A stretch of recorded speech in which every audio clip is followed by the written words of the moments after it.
Another thing that I do before I start a lot of workshops is I ask people a very simple question. I actually start with open-ended questions. उसमें एक ये भी होता है. So I ask them कि भाई बताओ, Homo sapien बनने से पहले इंसान का कुछ एंसेस्ट्री के कुछ नाम बताओ. होमिनिड के कुछ पुराने होमिनिड्स के नाम बताओ, या कि जैसे इंसान से पहले, मतलब अलग अलग भाषा के हिसाब से, अलग अलग डिफिकल्टी लेवल के हिसाब से उसको ढाल लो क्वेश्चन को कि इंसान बनने से पहले इंसान क्या था. वो कहेंगे बंदर या कोई ऐसी चीज़. उनसे पूछो कि क्या पता है होमोसेपियन बोलते हैं हमें, इससे पहले क्या क्या थे. ज़्यादातर लोग जैसे बता देते हैं. आजकल स्कूल के बच्चे वगैरह को तो पता होता है, थोड़ा साइंस वाइंस इतना तो पढ़ा होता है, तो कभी कभी बता देते हैं. नहीं बताए तो फिर मैं उनको बताता हूँ कि होमो इरेक्टस, उसके बाद मतलब होमो इरेक्टस से पहले इंसान की रीढ़ की हड्डी झुकी हुई थी, रीढ़ की हड्डी टेढ़ी थी, जानवरों के जैसे माफिक था, 4 पैरों पे चलता था और जानवर जैसी प्रकृति थी, दिमाग भी जानवर जैसा था. पर एकदम से कुछ उसमें हुआ, कुछ अंदरूनी उसमें हुआ, एवोल्यूशन उसमें हुआ और उसकी रीढ़ की हड्डी सीधी हो गई और फिर वो मनुष्य बना. फिर वो होमो इरेक्टस, उसका एनाटॉमिकल फॉर्म आया परफेक्ट जो इंसान का है, मतलब लगभग परफेक्ट. उसके बाद भी कुछ कुछ बेसिक एवोल्यूशंस तो हुए, लेकिन जो मेजरली हमारा जो शरीर है अपराइट फॉर्म, वो होमो इरेक्टस की बदौलत है. तो उनको बताओ, फिर उनको बोलो कि मैं अपने सामने मतलब यहाँ पे कोई भी बंदर नहीं है, तो जितनी देर ये वर्कशॉप रहेगी उतनी देर अपनी रीढ़ की हड्डी सीधी रख के बैठेंगे, कि सीधी करके बैठो, स्पाइन स्ट्रेट करके बैठो.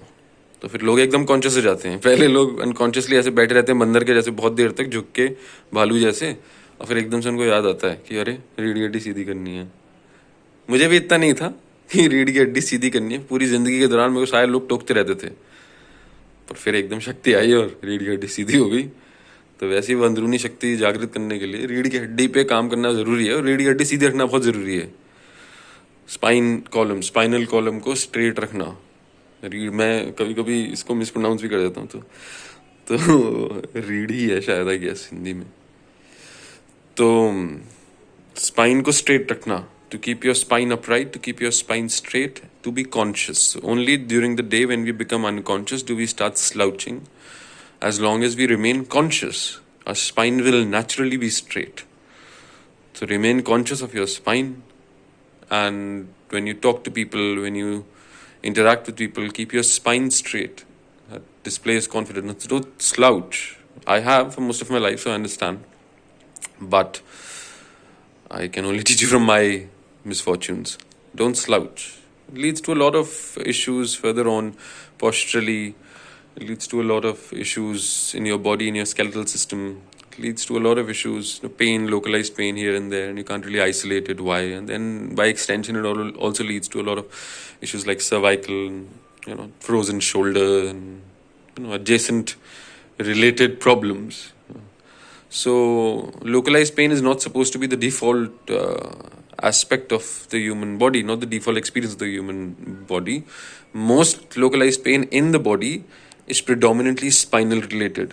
If you fix your spine, if you fix your posture, most issues that you have health related, even I would go as too far as to say, because I believe in the yogic traditions, even in your psyche, even in your consciousness, issues can be worked on by first working on your posture. Very important. Think of the human spine like a Tesla coil. Energy going up and down the spine. Most people don't feel half their spine these days.